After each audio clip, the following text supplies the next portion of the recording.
toutes ces tables-là, ce sont des tables brasseurs, elles sont déjà partout, c'est juste parce que maintenant on n'a pas encore ouvert. Donc après, ce sera une petite terrasse ici, on pourra déguster aussi. On peut déjà. Mais aujourd'hui, les volets fermés parce qu'il fait froid, donc on allume les champignons, on met les souffleurs d'air, et les gens rentrent par la petite porte quand vous allez rentrer.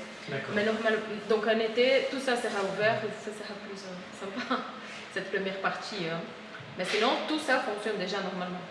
Super, donc vous avez déjà une bonne entrée, un bon menu. Oui, oui. Donc ici, on est dans ici c'est la salle de dégustation. D'accord. Fermée, donc ici on peut chauffer avec les air conditionnés. Et tout ça fonctionne déjà. Donc c'est jeudi, vendredi, samedi, de 17 à 22h.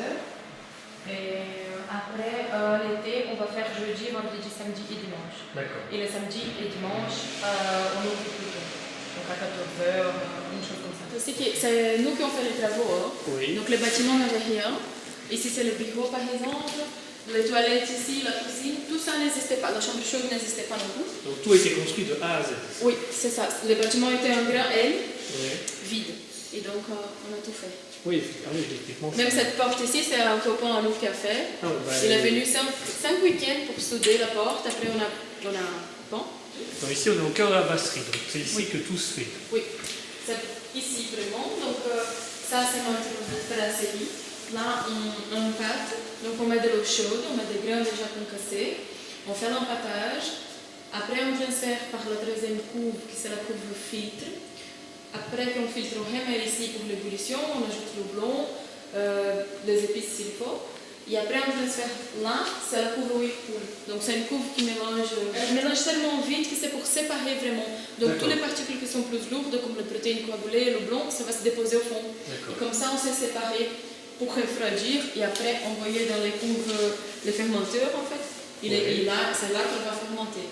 Donc ici par exemple, on a 2 bières en train de fermenter. Ici. Ah oui. Ça c'est une couve avec une double paroi. Donc entre les 2 parois, on passe de l'eau avec du glycol. Et là, on sait contrôler la température de chaque couve ici.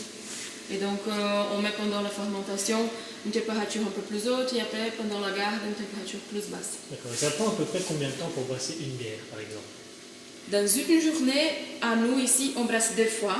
Donc ça nous prend plus ou moins 14 heures. 14 heures pour brasser. Pour brasser 2 fois. Parce que notre casserole sont de 1000 litres et nos fermenteurs sont de 2000 litres. Ah oui, d'accord. Donc là, on brasse 2 fois pour remplir un fermenteur. Mais si c'est une bière, par exemple celle-là, on a juste brassé 1000 litres. Donc on a fait un seul brasseur, mais ça nous prend quand même aussi 8 heures. 8 heures, vraiment, oui. Donc c'est quand même du temps. C'est beaucoup de temps et on prépare beaucoup la veille. Donc on concasse pour les premiers brasseurs toujours la veille. On lave aussi. Et si on a le temps, on nettoie tous les mêmes jours, sinon on nettoie le lendemain du brasseur. Et donc ici, elle va rester 1 semaine en fermentation. Et après la garde, ça dépend de la recette. Donc on a des recettes qui sont moins d'1 semaine en garde, donc à froid. Et il y a des recettes qui sont de mois en garde. Donc celle-là, par exemple, c'est notre stout. Elle va rester en garde pendant 2 mois, 2 mois et demi. Ah oui, donc est-ce qu'il y a des bières qui prennent plus de temps à être brassées que d'autres? Les brassins eux-mêmes, oui, parce qu'il y a des bières qui ça nous prend plus de temps pour filtrer, qui ont une ébullition plus longue par exemple, donc ça peut changer. Mais un brassin, c'est 1 jour. Après, c'est le temps de garde qui va changer. C'est plutôt ça qui va différer que... Oui, le temps total, c'est la garde qui va changer. Donc tout le matériel est venu de Croatie, qui est fabriqué là-bas. Et 3 Croates sont venus pour installer. Et donc ils ont resté 1 mois ici à Marchand-Famenne pour tout installer. Donc tous les tuyaux que vous voyez, ils sont eux qui ont soudé. Donc après, quand elle sort du fermenteur après la garde, on met dans cette couve-là, elle a une simple paroi. Donc c'est une couve qu'on utilise pour mélanger du sucre avant l'embouteillage. Et donc elle est aussi pressurisée. Donc on sait enfouter par exemple avec du CO2. C'est le CO2 qui va faire la force pour enfouter. Et ici on a la ligne d'embouteillage. Ah oui, pour étiqueter les bouteilles et remplir. Oui. Donc une fois que le sucre est mélangé, il va rentrer par ici, dans un tuyau. Et là, on va mettre des bouteilles vides, on étiquette, et les bouteilles arrivent ici, où on remplit, on fait les niveaux et on ferme. D'accord. Tout est bouchonné, tout est fait entièrement dans cette machine au niveau de la bouteille.